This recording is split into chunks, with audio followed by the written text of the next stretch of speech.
Hi, boys and girls. It's Mrs. Hunter back with Chapter 2 of The Tiger Rising by Kate DiCamillo. Looky here, said Norton Threemonger as soon as Rob stepped onto the school bus. It's the Kentucky Star. How's it feel to be a star? Norton stood in the center of the aisle, blocking Rob's path. Rob shrugged.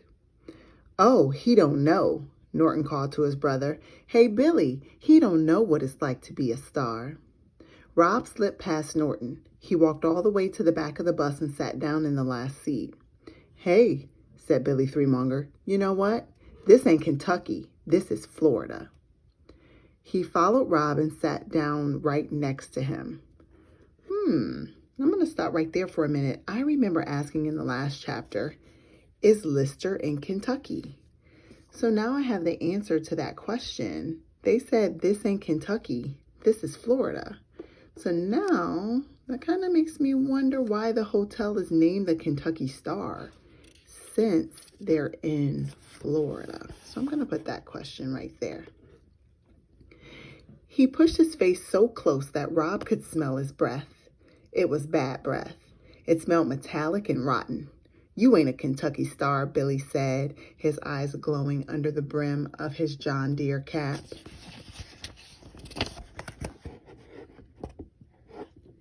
And you sure ain't a star here in Florida.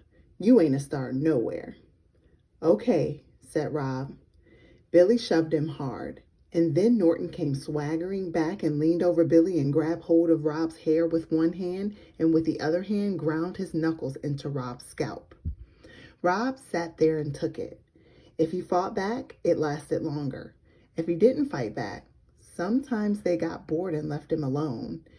They were the only 3 kids on the bus until they got into town, and Mr. Nelson, the driver, pretended like he didn't know what was going on.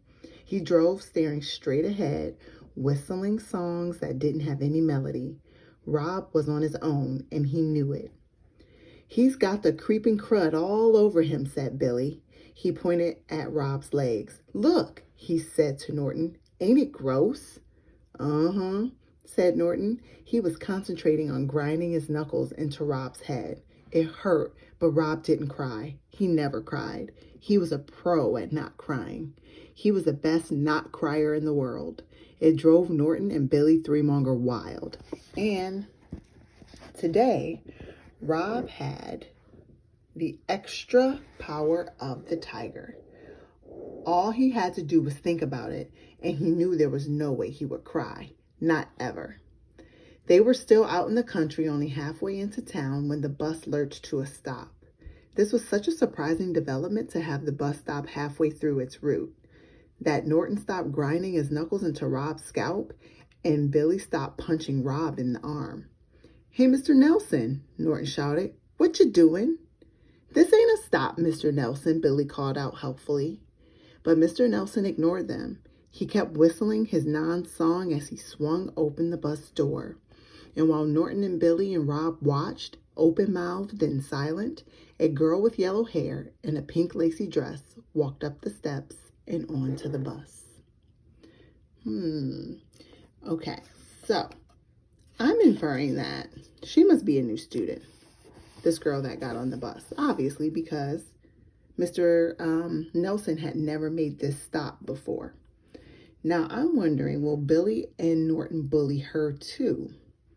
And I'm also wondering, will she be friends with Rob? Okay, that's all for Chapter 2. Stay tuned for Chapter 3.